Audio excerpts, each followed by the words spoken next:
Bonjour et bonjour. Après quelques semaines d'absence, Motors est enfin de retour. Une pause rendue nécessaire par quelques impératifs personnels. Mais pendant que nous étions loin des micros, nous restions proches de la course.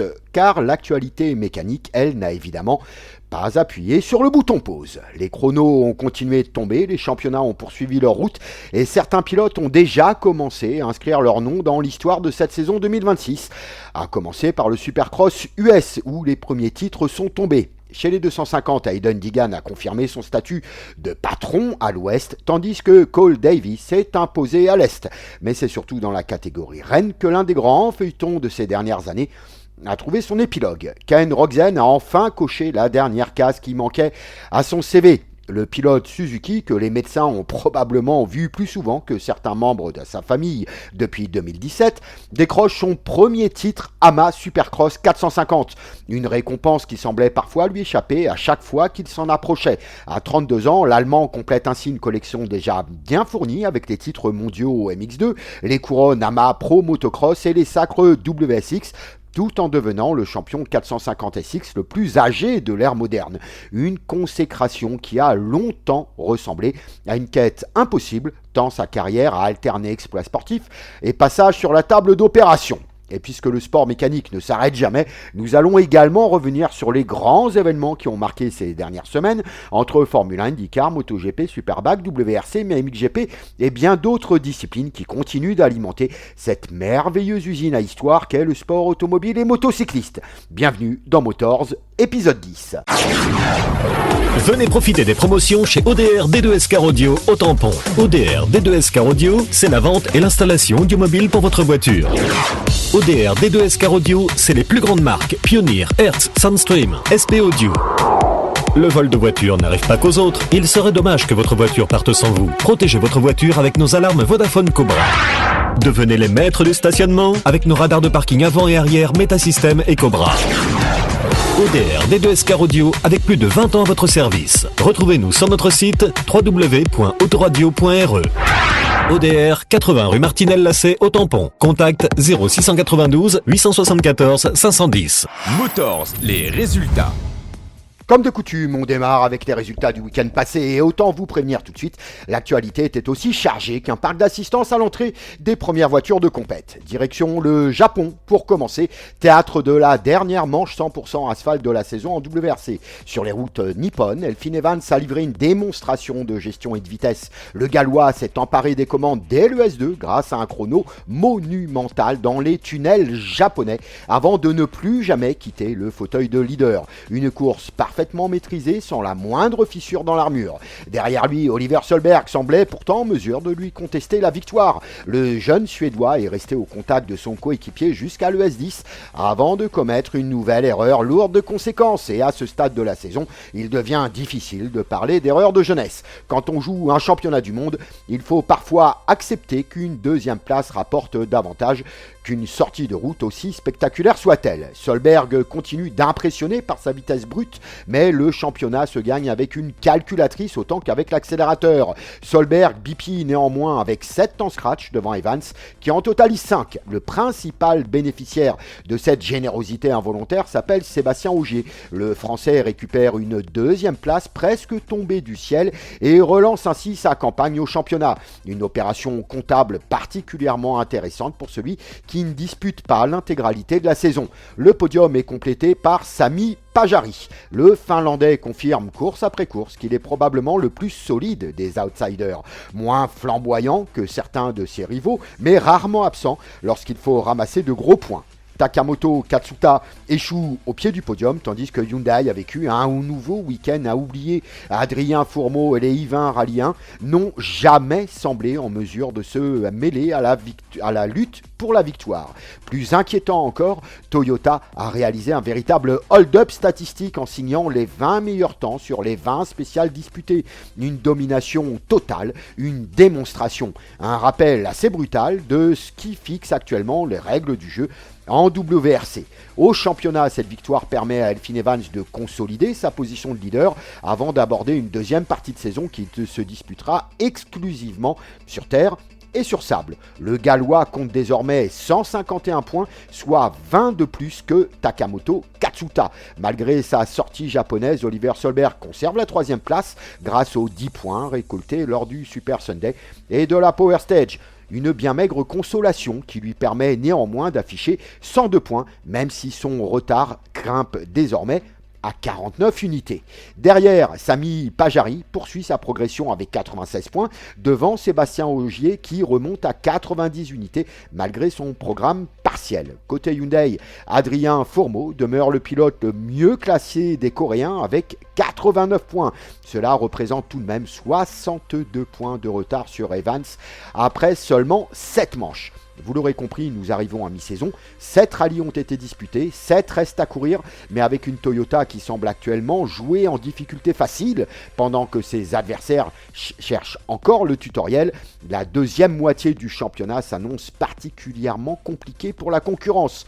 Un mot concernant le WRC2, avec la première victoire de la saison pour Gryazin sur Lancia, au terme d'une bagarre épique avec l'Espagnol Cajon sur Toyota. L'Ibérique claquait 10 meilleurs temps et pointait en tête au terme de la première ES, puis de l'ES4 et enfin au cours des spéciales 6 et 7. Gryazin s'accorde 9 meilleurs chronos et dominait la course durant 3 périodes, dont la plus importante, la dernière de l'ES8 samedi jusqu'à l'arrivée. Après 4 manches disputées, Gryazin prend les commandes de la série 4 points devant son coéquipier Johan Rossel, également engagé à 4 reprises. Suivent Léo Rossel sur Citroën C3 et Jope Koronen sur Toyota à égalité de points, mais avec seulement 3 manches au compteur. Motors. On reste sur 4 roues, mais on troque les spéciales japonaises pour les murs en béton et les rues étroites de Detroit à l'occasion de la 8e manche du championnat IndyCar. Une semaine seulement après les 500 miles d'Indianapolis remportés par Félix Rosenqvist, le paddock retrouvait un environnement radicalement différent.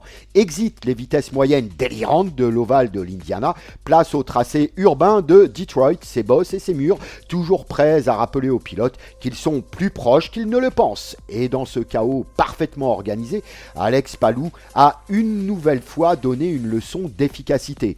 Pole position le samedi, victoire le dimanche et une nouvelle démonstration de maîtrise dans une course qui avait pourtant décidé de partir dans toutes les directions possibles. Derrière l'Espagnol, Kyle Kirkwood limite les dégâts avec une solide 2e place. Le pilote Andretti reste ainsi le seul à conserver un contact visuel avec le leader du championnat. Le podium est complété par Graham Rahal qui offre à son équipe l'un de ses meilleurs résultats de ces dernières saisons. Après 8 courses disputées, Alex Palou compte déjà 4 victoires. Le quadruple champion IndyCar totalise désormais 327 points et possède 62 longueurs d'avance sur Kyle Kirkwood, son plus proche poursuivant. Derrière, David Malukas complète le podium provisoire du championnat avec 248 points, soit déjà 79 unités de retard sur l'Espagnol. Nous ne sommes pourtant qu'à la mi-parcours de la saison, mais Palou est déjà en train de construire ce que les ingénieurs appellent une marge de sécurité et ce que ses adversaires appellent généralement un problème.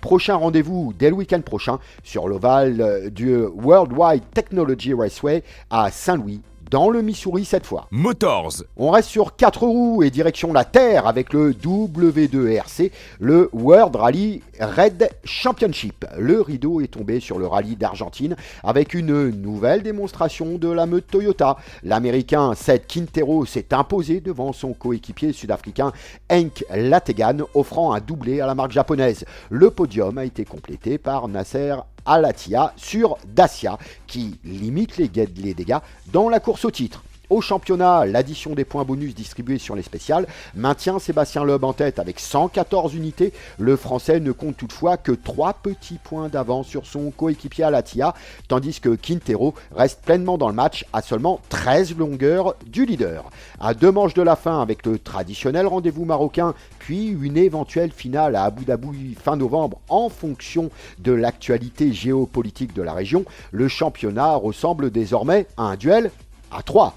Et dans une discipline où une seule crevaison peut coûter 20 minutes, personne n'a encore la moindre garantie de pouvoir célébrer quoi que ce soit avant le dernier kilomètre chronométré. Motors. On passe maintenant sur 2 roues, direction les États-Unis et le coup d'envoi de la saison à Mapro Motocross du côté de Fox Raceway à Pala en Californie. Et pour cette ouverture de saison, Hunter Lawrence a immédiatement envoyé un message au reste du paddock. L'Australien signe le score parfait avec 2 victoires en 2 manches. Un week-end sans faute, sans véritable moment de faiblesse et une première plaque rouge qui atterrit naturellement sur sa Honda. Derrière lui, Jorge Prado continue de confirmer que son adaptation aux États-Unis est désormais pleinement et parfaitement digérée.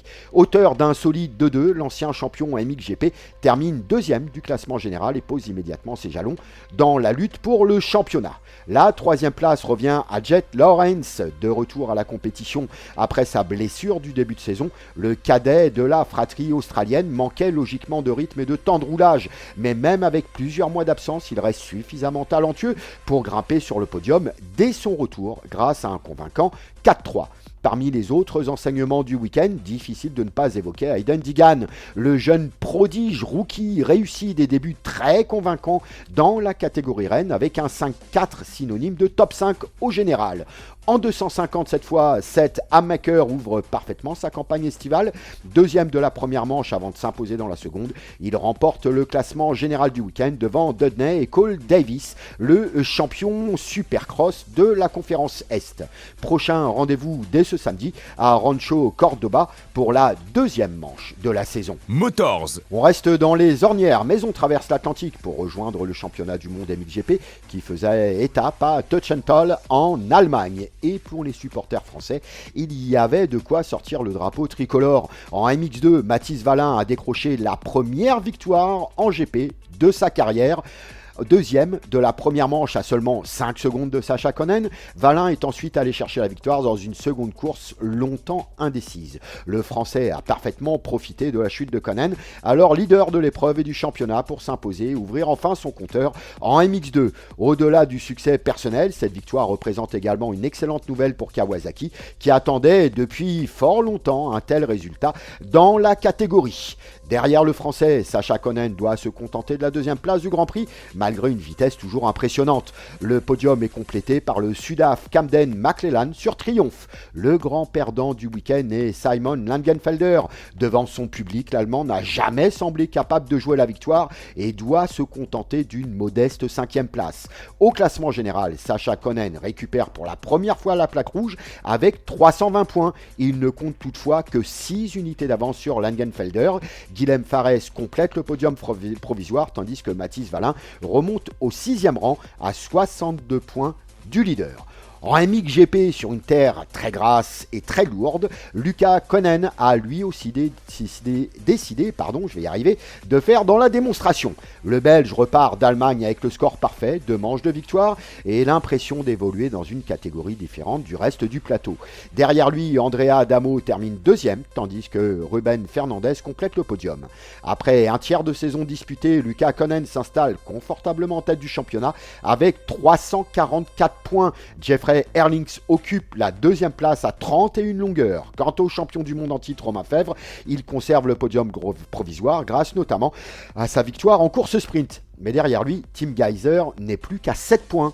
Prochain rendez-vous dès dimanche prochain dans le bac à sable géant de Kegoms en Lettonie. Motors. On reste sur 2 roues et en circuit, mais cette fois sur asphalte, avec le championnat du monde Superbike qui faisait escale à Aragon. Et autant le dire immédiatement, la concurrence est en train d'assister à une démonstration de force qui commence à prendre des allures de problèmes structurels pour la série.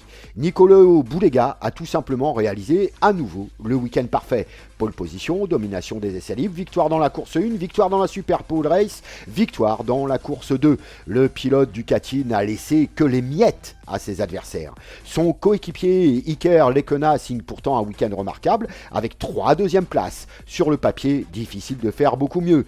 Dans la réalité, l'Espagnol n'a jamais réellement semblé en mesure de pouvoir contester la victoire. Le podium du week-end est complété par Sam Lowes après 6 manches, soit exactement la moitié de la saison. Nicolo Boulega affiche un score tout simplement irréel, 372 points sur 372 possibles. 6 week-ends, 18 courses, 18 victoires.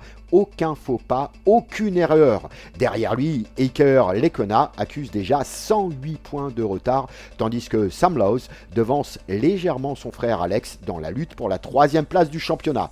Prochain rendez-vous dans 2 semaines maintenant à Misano, au cœur du territoire Ducati. Motors. Et puisqu'il fallait bien terminer ce tour d'horizon par une explosion de décibels de passion et de drapeau rouge, direction le MotoGP et le Grand Prix d'Italie disputé au Mugello. Un week-end qui a probablement provoqué plusieurs ruptures de stock de Prosecco dans toute la péninsule. Les deux motos qui dominent actuellement le championnat et largement sont italiennes. Les Aprilia viennent de Noale, les Ducati de Bologne. Le Grand Prix se déroule au Mugello et pour compléter le tableau, c'est un pilote italien qui s'impose devant son public de tifosi littéralement survolté. Marco Bezzecchi s'est imposé à domicile au terme d'une prestation maîtrisée. Le pilote Aprilia confirme une fois encore qu'il est devenu la référence actuelle du championnat 2026. Derrière lui, Jorge Martin offre à Aprilia un splendide doublé. La 3e place revient à Francesco Bagnaia qui permet à Ducati de sauver l'honneur à domicile après avoir dû résister jusqu'au bout aux attaques d'Ayogura. Pour trouver la première moto non italienne, il faut descendre jusqu'à la 6e place, occupée par Pedro Acosta sur KTM. Au total, 9 machines italiennes terminent dans le top 10 du Grand Prix. À ce niveau-là, la fierté nationale n'est plus vraiment une émotion. C'est un état civil. Au championnat, Marco Bezzecchi conserve solidement les commandes avec 173 points. Son coéquipier Jorge Martin suit à seulement 17 unités. Fabio Di Gianantonio complète le podium provisoire mais accuse déjà 39 points de retard sur le leader. Pedro Acosta reste quant à lui le meilleur représentant d'une marque non italienne avec 103 points et demeure le dernier pilote au-dessus de la barre des 100 unités. Le championnat est encore long, certes, mais une tendance commence à se dessiner. Si quelqu'un souhaite empêcher Aprilia ou Ducati de repartir avec la couronne mondiale en fin d'année, il va falloir trouver une solution, et ce, très rapidement. Parce qu'à l'heure actuelle, les constructeurs italiens ne dominent plus seulement le MotoGP, ils semblent avoir privatisé le podium. Prochain rendez-vous dès le week-end prochain sur le circuit de Balaton Park, en Hongrie cette fois. Motors, l'invité. Damien Dorseuil et Anne-Laure Dijoux avaient rendez-vous du côté de l'Antibes, je vous l'accorde, il y a quelques semaines. Nous avons donc récupéré le Damien pour évoquer avec lui cette épreuve du championnat de France des rallyes où il était le seul réunionnais à parcourir les routes de l'arrière-pays. Rendez-vous donc pour une deuxième fois pour en ce qui concerne Damien sur les routes d'Antibes puisqu'il les avait déjà parcourues il y a une dizaine d'années. C'était à l'époque avec Kevin Deberge à bord d'une Clio R3. Première interrogation, et évidemment en ce qui concerne l'évolution des routes, du tracé, bref, du profil général de l'épreuve. Alors ça a bien changé depuis. Concernant le revêtement, donc il y a pas mal de portions qui ont été refaites, donc l'asphalte est quand même bien lisse, pas déformé, pas défoncé du tout. C'est un bel asphalte avec énormément de grip. Après tu as forcément des petites sections en sous-bois où tu as moins de grip, où c'est un petit peu plus cassé, étroit, etc. Mais dans l'ensemble, l'asphalte est quand même super beau avec beaucoup de grip. On était au milieu du printemps au moment des seins de glace, ce qui veut dire qu'on n'a pas des températures colossalement élevées, on n'atteint pas 25-30 degrés, et une température sol qui, comme tu le disais, notamment sous-bois, met du temps avant de monter. Oui, d'autant plus que les spéciales sont vraiment en altitude, donc oui, il faisait vraiment frais, la température au sol était basse, donc on était sur les altitudes plaine des Palmises, plaine des Cafres qu'on connaît chez nous, donc tempé au sol vraiment basse. Ouais. Alors tu finis au classement final P7, ce qui est une solide performance, certes on est à 7 minutes 04 d'un espèce d'extraterrestre volubile sur Porsche. Dans l'absolu, tu tiens ton P10 parce que dans l'intervalle on a perdu Griazine, on a perdu Darmezin et on a perdu Bonat évidemment sur la dernière spéciale. Donc tu es, quoi qu'il arrive, quand on regarde intrinsèquement, quand on file l'ensemble des spéciales, tu es dans le top 10 du championnat de France, avec cette particularité d'être le seul à ne pas rouler au super éthanol. Ouais, alors c'est pas Griazine qu'on a perdu, c'est Hirschi, mais en effet on en a perdu 3. Donc oui, dans tous les cas, à la régulière, on était 10, on était à la bagarre avec Steve Fernandez, qui est également un pilote... un gros bagage, c'est ouais. Un mec expérimenté. Ouais, il est multiple champion du Luxembourg, il fait des top 5 sur des manches de première division en Belgique. Donc ouais, c'est quand même du gros niveau. Donc en effet, oui, on est les premiers, donc les seuls du top 10 à ne pas rouler à l'éthanol. Et on termine donc premier amateur en réalité. Ce qui est une très grosse perf, hein, je le notais avec une grosse progression. Tu passes, quand on regarde l'ensemble de l'épreuve, de 2 secondes 5 au kill en ouverture de manche à 1 seconde 91 face à Margaillan à l'arrivée du rallye sur l'ensemble. C'est donc une grosse performance, une amélioration de 5-6 dixièmes au kill en ce qui te concerne toi, par rapport à toi-même. Tout à fait, oui, d'autant plus que la première journée, on a eu pas mal de petits soucis. Sur la première boucle, je perds les freins dans les 2 grandes spéciales, liées à une mauvaise utilisation de ma part. Hein. C'est pas la C3 qui a perdu les freins, c'est Damien qui a perdu les freins. C'est que ouais, le temps de retrouver le rythme, parce qu'on n'a pas roulé contrairement à eux, nous, depuis le mois d'octobre l'année dernière. Donc le temps de retrouver le rythme, le manque de connaissance du terrain, j'ai laissé le pied un peu trop traîner sur le frein pour me rassurer et forcément ça a surchauffé et je les ai perdus. Donc ces écarts-là en début de rallye s'expliquent aussi par ça. Et c'est vrai qu'on est monté en puissance au fil du rallye. On a eu quelques spéciales où au plus près on s'est rapproché à 1 seconde 3 au kill il me semble. Donc j'aurais signé tout de suite. Étonnamment, lors de la première étape, ton débours le plus faible, c'est sur la spéciale la plus rapide, le S4, certes courte, j'en conviens, 4 km 73, mais elle est avalée à 121,9 km/h de moyenne. À La Réunion, on roule au mieux à 90-91, grosso modo, lycée sur la saison. Comment ça se fait que ton débours le plus faible soit sur la spéciale la plus rapide? Alors c'est une spéciale très rapide en effet, mais le profil est vraiment atypique par rapport aux autres. C'est une spéciale où la route est vraiment très large et il n'y a quasiment pas de virage caché. C'est assez dégagé, donc la connaissance du terrain est moins importante dans celle-là. Donc après les vitesses en soi, ça ne m'a pas dérangé. Alors justement, on peut en parler quand même, on va y venir, sur le fait qu'une spéciale soit dégagée avec du débattement de chaque côté. On a une appréhension de la vitesse différente toutefois. Quand on est à flanc de montagne collé contre la falaise, 100 km/h, c'est énorme. C'est ça. Et là, sur un espace dégagé, est-ce que tu penses que ça a contribué à lever certaines appréhensions et à peut-être plus d'engagement Oui, en fait, mais c'est exactement ça. C'est une question de perception. Quand on perçoit la vitesse, comme je dis, sur une route plutôt étroite, avec la falaise d'un côté et le précipice de l'autre, à 120 km/h, on a l'impression d'être à 200.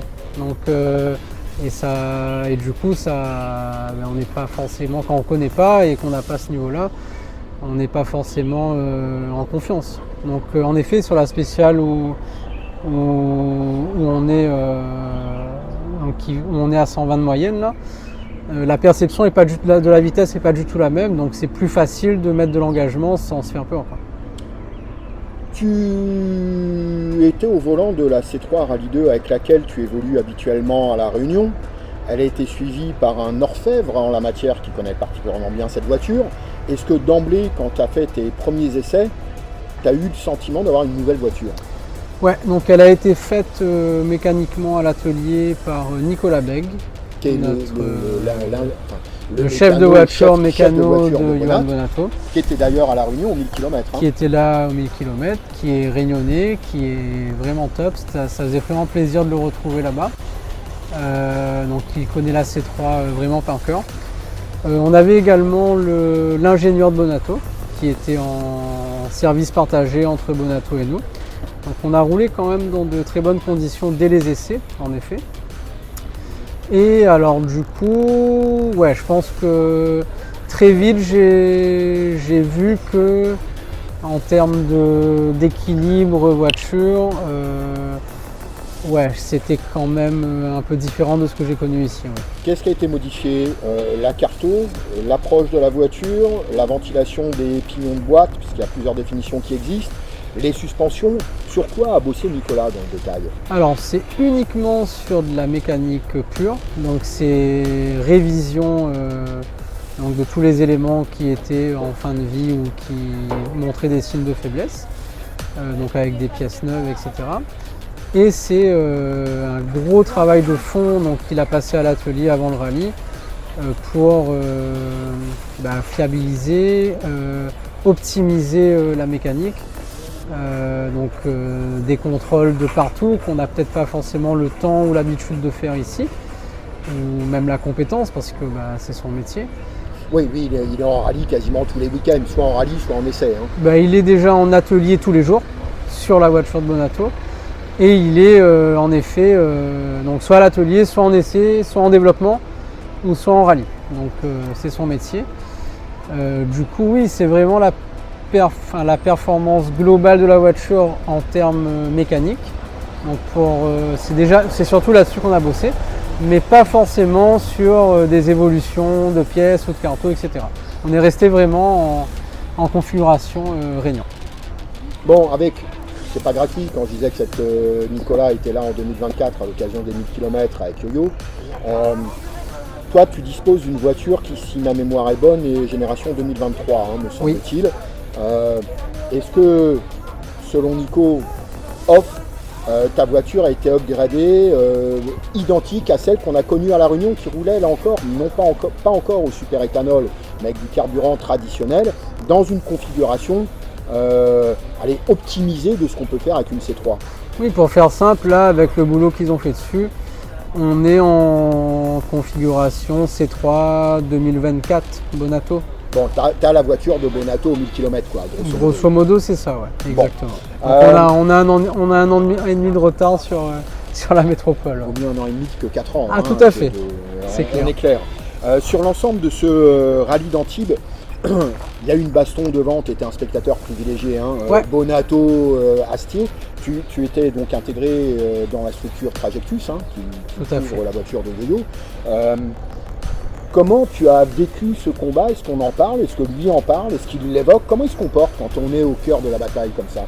Écoute, c'est un pilote qui reste très concentré pendant sa course, évidemment, mais qui a quand même des moments où il est détendu, il lâche la pression. Donc, ça me rappelle un emploi du temps qui t'avait été proposé pendant un certain temps, où une assistance est toujours minutée, et on laisse justement un temps de repos sciemment aux équipages, parce que c'est nécessaire au bien-être. Oui, je m'en souviens, oui, en effet, avec toi, tout à fait. Exactement. Donc oui, il parlait beaucoup avec moi, avec nous, avec Anne-Laure et moi, avec son copilote aussi, Benjamin. Est-ce qu'il te donne des conseils d'approche sur certaines courbes où tu as pu te sentir en difficulté? Pendant le rallye, on n'a pas le temps de parler de... toute façon, tout se fait en amont. Il nous a énormément aidé avant le rallye, mais pendant, il est quand même dans sa course. Mais lui, comment il l'a vécu, la Bacar par rapport à Astier, il était focus et c'est un compétiteur. Il a quand même conscience que là, les Porsche, ça commence à, notamment celle d'Astier, c'est quand même globalement plus perfo que les rallyes 2 aujourd'hui. Il faut pas se cacher, c'est comme ça. Et peu importe même à l'Antibes, j'ai envie de dire. Donc il en avait conscience, mais il a quand même voulu aller chercher la première place. La boucle matinale du dimanche matin, elle est avalée à faible vitesse, 90 km/h de moyenne. C'est très peu pour eux. Et Astier en colle 7-3 à Bonat sur cette boucle, ce qui est beaucoup. Ça veut bien dire que dans le lent et dans le moyen vite, aujourd'hui la Porsche, contrairement à avant, avec le châssis qu'elle a, l'électronique qu'elle embarque et la puissance, ils arrivent à faire passer tout ça au sol, à motricer et même sur du lent, ils arrivent à être devant les rallyes 2. Ouais. Ton approche de ce rallye d'Antibes que tu avais connu, on le rappelle, il y a 11 ans, dans une Clio R3, tu t'es venu dans quel état d'esprit? Comment tu l'as abordé, toi? Alors moi, ce qui me fait rire, c'est que je pensais connaître ce rallye, parce que je l'avais fait quelques fois à l'époque, mais en fait, je le connais plus. Le samedi, c'était des spéciales que j'avais déjà faites, mais ça a beaucoup changé. Donc l'environnement global a changé, le revêtement a changé. Et puis j'ai pas le fait de ne pas rouler depuis 11 ans, voilà, je suis pas un pro non plus qui revient 10 ans après et qui a encore tous ses repères, donc j'ai repris mes notes. Franchement, c'est comme si que je les avais jamais faites. Et les spéciales du dimanche, les 3, je les avais jamais faites du tout, donc j'ai fait 2 passages. Voilà. Le dimanche sont des spéciales du Monte Carlo, typiques. Ouais. Tu en parlais tout à l'heure. Un rallye se gagne en préparation, sur le terrain on ne peut que le perdre, on ne gagne rien sur le terrain. Tout à fait. ça, c'est une règle qu'on devrait apprendre à chaque pilote de rallye, et moi le premier. Tout se gagne en amont dans la préparation, que ce soit sur la voiture ou sur l'équipage ou sur l'équipe. Et pendant le rallye, il n'y a plus qu'à dérouler et on ne peut que le perdre en effet. Alors, la préparation, ça passe notamment par quelque chose auquel on n'est pas habitué ici à La Réunion, c'est la permutation des roues. Toi, tu l'as vu, grandeur nature à l'occasion de ce rallye d'Antibes, sur une boucle de 3 spéciales, les équipages permutent, parce que l'organisateur y a pensé, parce qu'il écoute ses pilotes en principe, Tout à fait. un organisateur, et on a 5 minutes supplémentaires, 5-6 minutes Ouais, supplémentaires quasiment 10 minimum, minutes, ouais. pour pouvoir justement procéder à la permutation des pneus. Écoute, c'est simple, ouais, c'est un autre niveau. Toi, tu l'as pas fait, hein. Voilà, donc on est les seuls du top 10 à ne pas rouler à l'éthanol, premièrement. Et on est les seuls du top 10, justement, où pendant ce temps de liaison, on regardait les autres permuter avant-arrière avant chaque troisième spéciale de la boucle. En croix, forcément. Hein. Ça dépend. Non ? Ah ouais. Après, j'ai pas regardé dans les détails, mais en tout cas, voilà, nous on l'a pas fait, on préférait se poser, se restaurer à ce moment-là. Fumer une cigarette. Fumer une petite clope, exactement. D'ailleurs, on a une anecdote là-dessus avec le copilote de Bonato. Cela dit, ne fumez pas de cigarette, c'est pas bon. Ouais. Il a halluciné. Mais c'est un gros stress et ça permet d'évacuer, quoi. En tout cas, en ce qui te concerne, toi. Oui, Benjamin Boulou nous a dit c'est peut-être pas plus mal du coup d'aller fumer une clope plutôt que de. Sébastien Loeb m'avait fait la même en Australie en 2003 dans le stade avant la super spéciale. Voilà. Donc oui, il permute, nous on l'a pas fait, donc on est les seuls à ne pas l'avoir fait. Mais après c'est un peu volontaire de ma part aussi. J'ai voulu aller vraiment en mode détente, cool, se faire plaisir et garder le maximum d'éléments de progression possible. Donc ça en fait partie. Venez profiter des promotions chez ODR D2S Audio au Tampon. ODR D2S Audio, c'est la vente et l'installation audiomobile pour votre voiture. ODR D2S Audio, c'est les plus grandes marques Pioneer, Hertz, Soundstream, SP Audio. Le vol de voiture n'arrive pas qu'aux autres. Il serait dommage que votre voiture parte sans vous. Protégez votre voiture avec nos alarmes Vodafone Cobra. Devenez les maîtres du stationnement avec nos radars de parking avant et arrière Metasystem et Cobra. ODR D2S Audio avec plus de 20 ans à votre service. Retrouvez-nous sur notre site www.autoradio.re. ODR 80 rue Martinelle-Lacet au Tampon. Contact 0692 874 510. Donc tu as fait, en résumé, tu as disputé ce rallye, il n'y avait pas de gros annonceurs institutionnels derrière, les enjeux ne sont pas les mêmes. Tu l'as abordé en pur amateur, 100%. qui vient se faire plaisir, donc tu l'as abordé comme tu aborderais un rallye à La Réunion. Je l'ai préparé exactement comme un rallye de La Réunion. J'ai pas fait par exemple non plus de caméra entre les deux boucles. Ouais. J'avais pas d'ouvreur. Pareil, on était les seuls du top 10 à ne pas avoir d'ouvreur. Parce que là-bas, c'est des ouvreurs officiels déclarés, payants. Ouais. Tu vas payer l'organisateur. Ils ont un créneau vraiment pour passer avec des numéros de course, etc. C'est très bien fait. Donc ouais, on s'est vraiment mis en mode 100% amateur, en mode comme on roule à La Réunion. Ça t'a permis avec Nico notamment, pendant l'épreuve, il suit Bonat systématiquement, mais avant l'épreuve et après l'épreuve, il a pu regarder toutes les datas, 1 de la C3, 2 des autres, et savoir un petit peu quel est le débours purement technique. Bien sûr, entre Nicolas et l'ingénieur qui a accès à toutes les données, donc avec les acquis. Alors les acquis, pour les gens qui ne savent pas bien, c'est évidemment les vitesses moyennes, etc., mais ça peut être aussi l'assiette de la voiture, ça peut être la pression qu'on met sur du frein, la répétition de la pression, l'accélérateur, la fluidité sur l'accélérateur et sur les angles de volant. Et ça sont des indicateurs extrêmement précieux. Quand on sait les analyser, ça permet de progresser forcément. Bien sûr. Non, c'est vraiment à notre niveau et en effet, on a décortiqué tout ça après le rallye et voilà, quand on met tout bout à bout, on a quand même une belle marge de progression pour là-bas. Ouais. C'est-à-dire, on estime aujourd'hui, si on est réellement cohérent et lucide, le débours entre ta performance et celle des cadors du Rallye 2, je pense à Margaillan et Bonat qui sont largement au-dessus du lot. Si on occulte l'aspect technique, on est à quoi? On est selon les spéciales, entre 1 seconde et 5 dixièmes au kill. On est dans cette fourchette-là. Dans l'absolu? Ouais.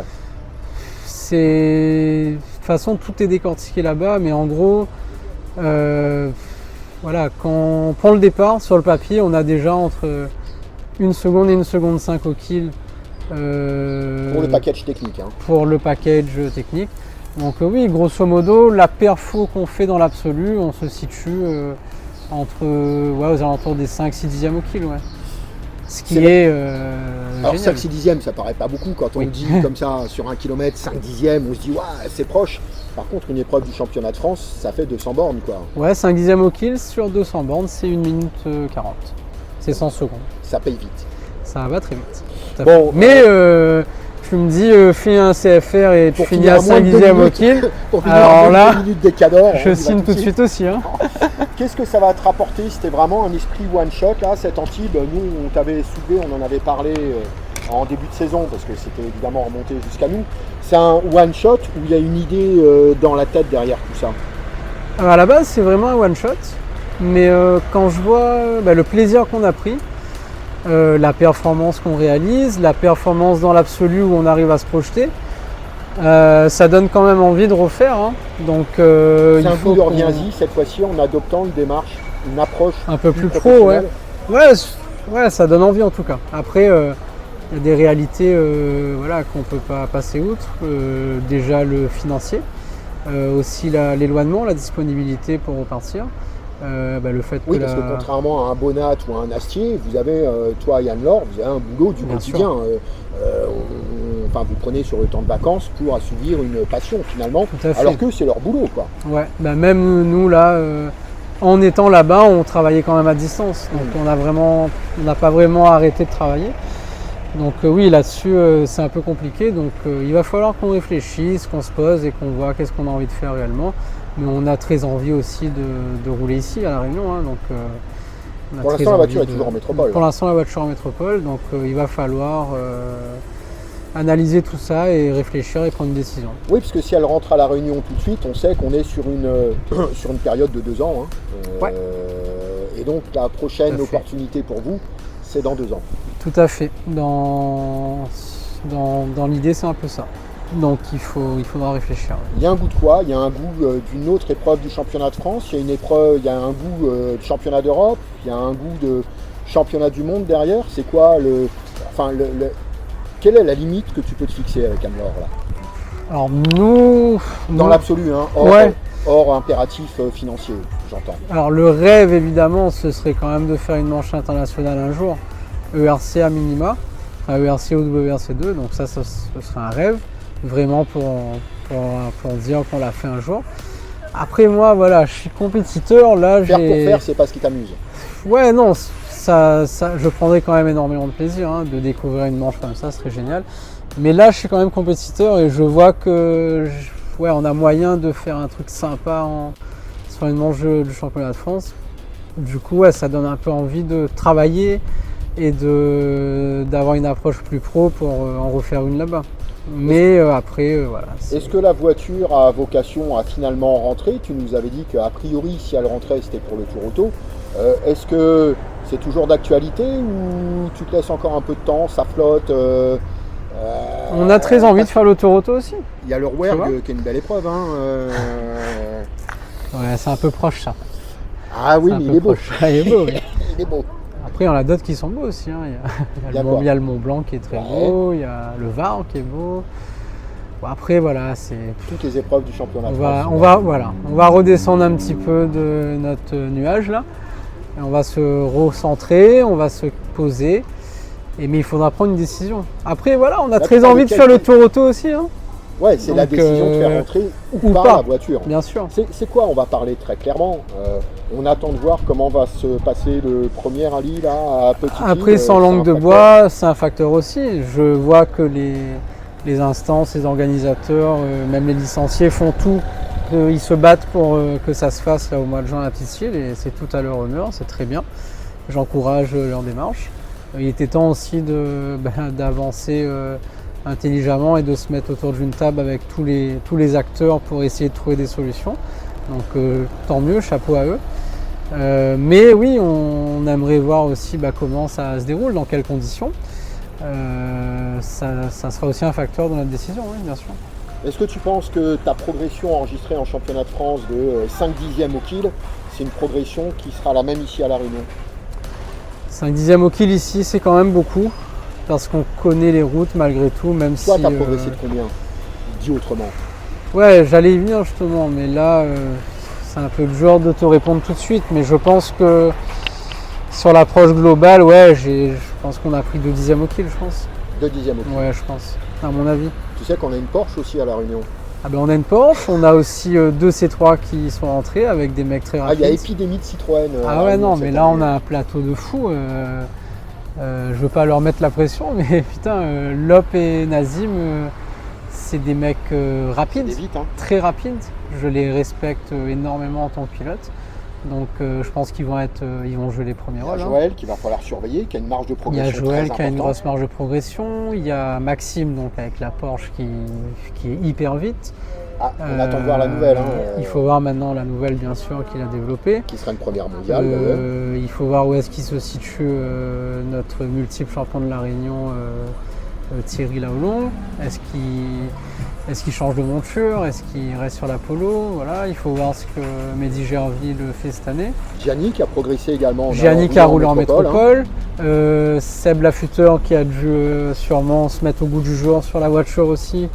Avec potentiellement l'éthanol. Lui, il est passé au super éthanol. Voilà, donc non, le plateau est. Après, on en oublie d'autres, mais le plateau là est relevé et c'est génial. Donc j'ai pas là du tout la prétention de dire j'ai roulé en France, je reviens ici, on gagne 2 dixièmes au kill, on est devant tout le monde. Alors là, pas du tout. Si on refait un rallye ici, on va l'aborder vraiment, on va bosser et on va tout faire pour jouer les premiers rôles, mais j'ai aucune certitude. C'est tellement différent. Tu sais que les détails en compétition mécanique sont très parlantes quand on sait aller les chercher. Mais dans le discours également, et systématiquement, quand tu parles de La Réunion, tu dis si.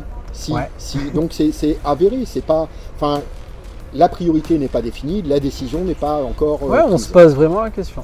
C'est une réalité. Après pareil, on avait emmené aussi quelques membres de notre équipe d'assistance. Ils nous ont accompagnés en métropole, ils ont même participé aux assistances du rallye. Ils sont occupés de la voiture avec le soutien de Trajectus bien sûr. Eux aussi ils ont kiffé, donc chapeau à eux aussi parce qu'ils ont vraiment assuré. Et même eux, ils ont envie de regoûter à un petit peu ce qui se passe là-bas, mais à côté de ça, on a envie aussi de rouler ici. Il aurait fallu 2 voitures, mais bon, ça c'est un autre débat. C'est pas le même budget. Donc on se dit quoi? Rendez-vous au premier jour de l'hiver, le 21 juin, pour être fixé? Je pense que oui. Fin juin, oui, on sera fixé, oui. Depuis cette interview, les choses ont quelque peu évolué, et pour le moins. La Citroën C3 qui était en métropole revient donc à La Réunion. Elle est en phase de finition de sa préparation du côté de Trajectus cette semaine. Elle doit voyager le week-end prochain au plus tard, et donc nous arriver du côté de La Réunion en début de semaine prochaine, pour espérer pouvoir disputer le rallye de Petite-Île programmé les 13 et 14 juin en préparation avant tout du Tour Auto fin juillet. Motors, rallye. Allez, on a le temps, on va prendre quelques minutes pour plonger dans une différence technique qui peut sembler anodine, mais qui, depuis 2025, est redevenue absolument centrale en WRC. Preuve, les derniers résultats entrevus notamment au Japon. Parce que oui, depuis la suppression de l'hybridation en rallyen, on est revenu à quelque chose de beaucoup plus brut. Plus de boost électrique, plus de couple instantané artificiel. Aujourd'hui, tout repose de nouveau sur le moteur thermique.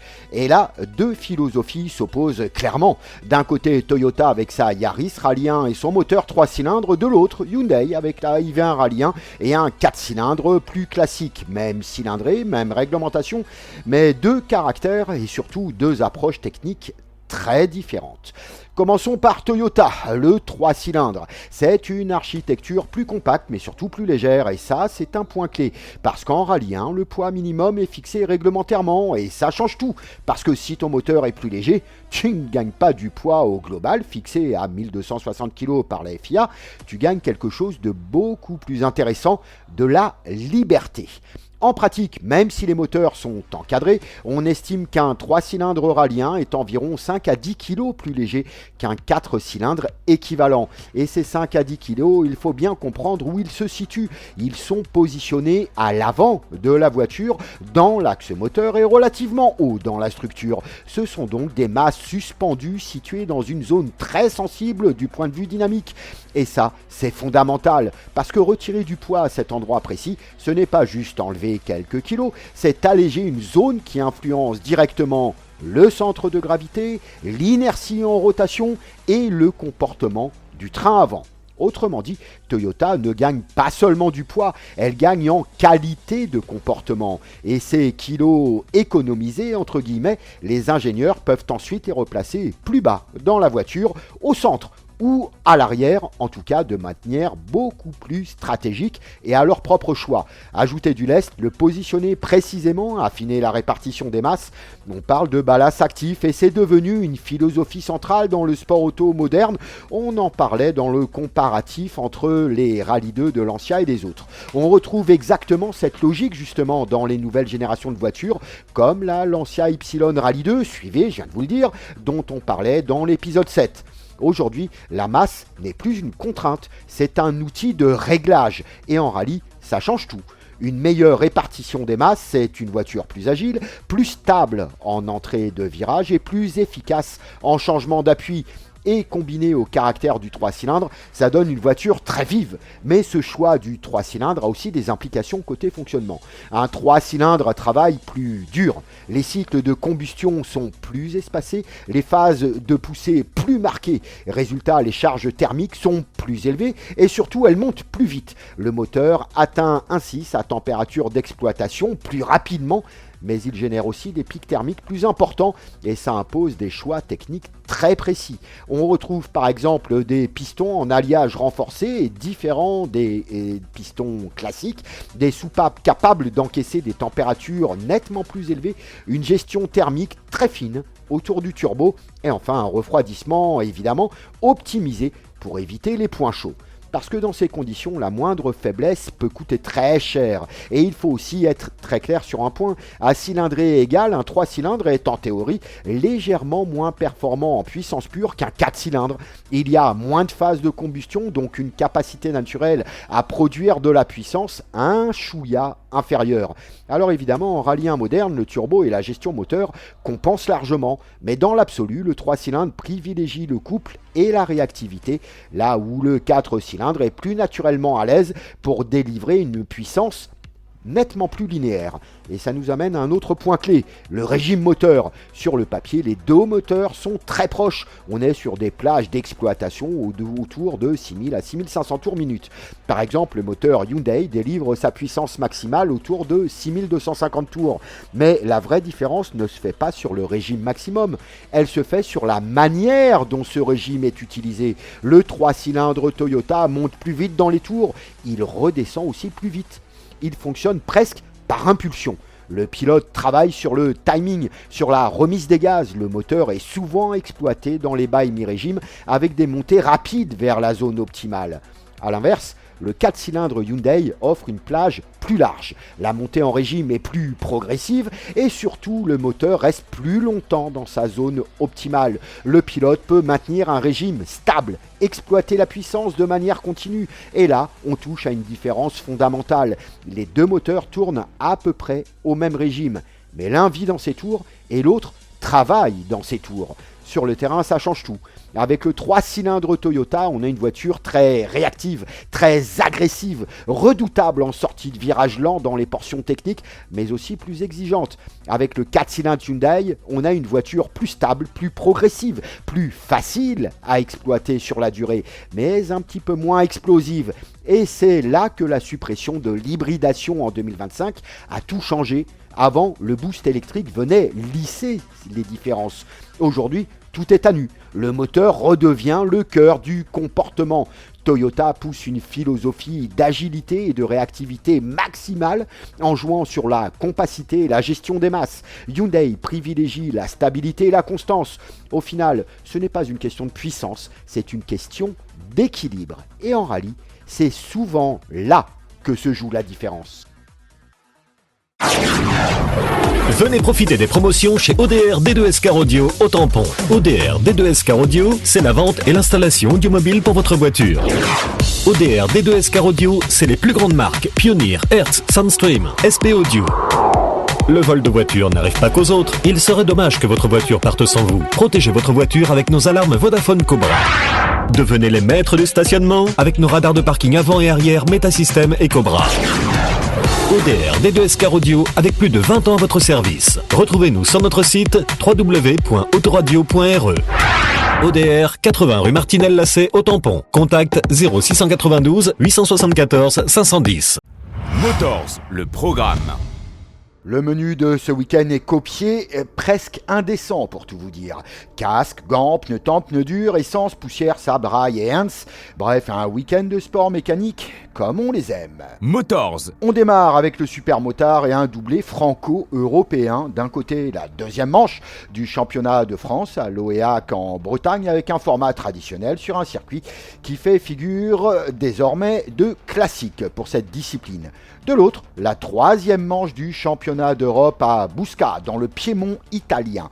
Une épreuve particulière puisque plusieurs ténors du championnat de France ont fait le déplacement et donc l'impasse sur l'Oéac. Parmi les 6 Français engagés en catégorie reine figure notamment le Réunionnais Raphaël Payette, le numéro 29, le Rafale, qui découvrira un tracé pour le moins atypique. Ici, pas de terre, le circuit de Busca est intégralement asphalté. Aux 1602 mètres d'un tracé traditionnel s'ajoute la fameuse Parabolica et Sky Section, une section elle aussi goudronnée comprenant 2 courbes relevées, une rampe de saut et 4 vagues successives. Haute de 3 mètres et longue de 80 mètres, la Parabolica promet son lot d'images impressionnantes pour des prises de risques ultimes éventuelles. Au total, le circuit développe 1750 mètres, compte 18 virages et se parcourt dans le sens horaire. Horaire justement, les qualifs le samedi à 14h10 en Europe, soit à 16h10 à La Réunion. La course 1 de la catégorie Rennes, samedi à 17h30 local, soit à 19h30 à La Réunion. La course sprint de 15 minutes ce dimanche à 12h25 local, soit à 14h25 à La Réunion.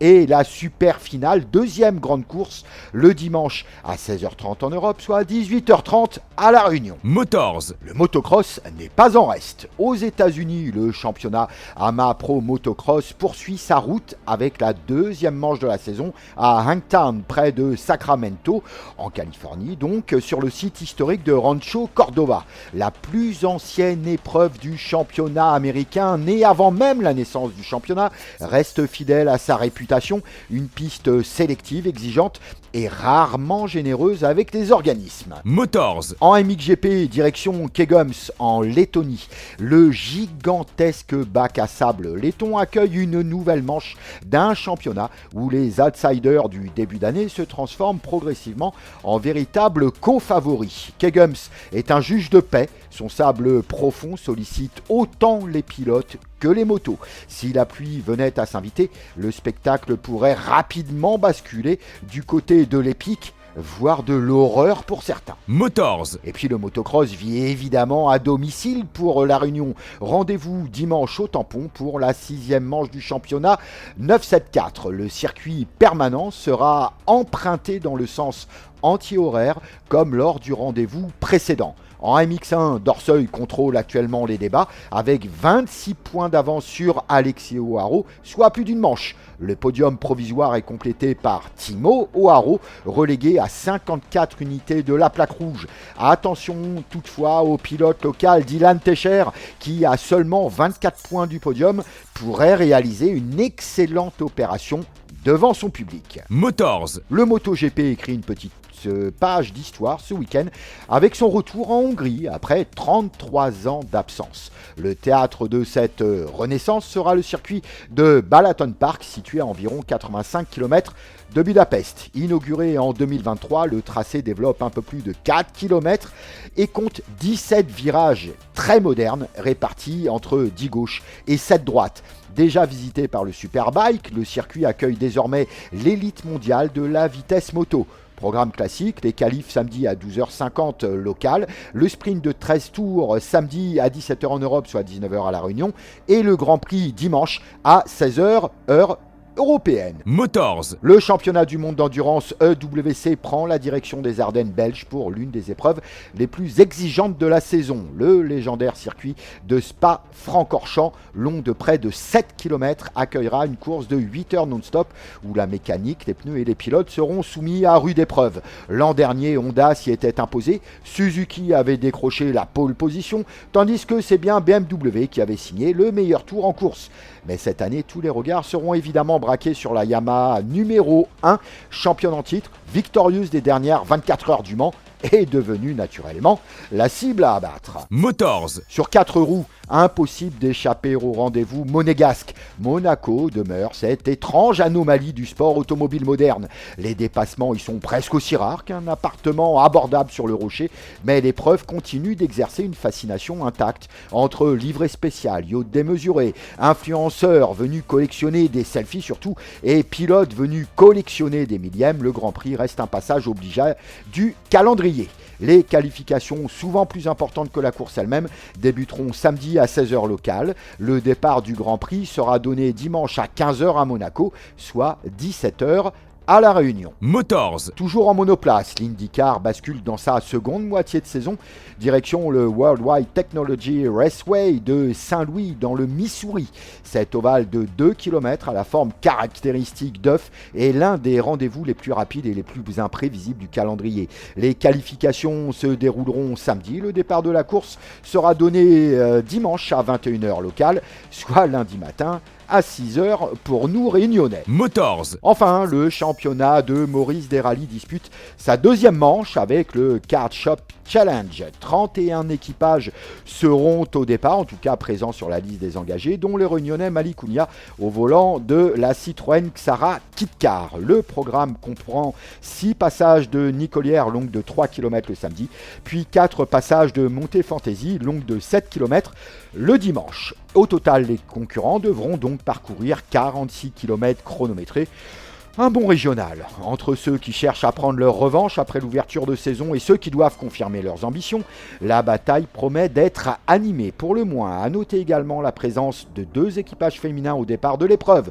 Autant dire qu'entre le sable de Kegums, les murs de Monaco, les bosses de Bousca, les longues lignes droites de Balaton, les 8 heures de Spa et les routes mauriciennes, il nous faudra probablement plusieurs écrans pour suivre tout ce qui mérite de l'être ce week-end.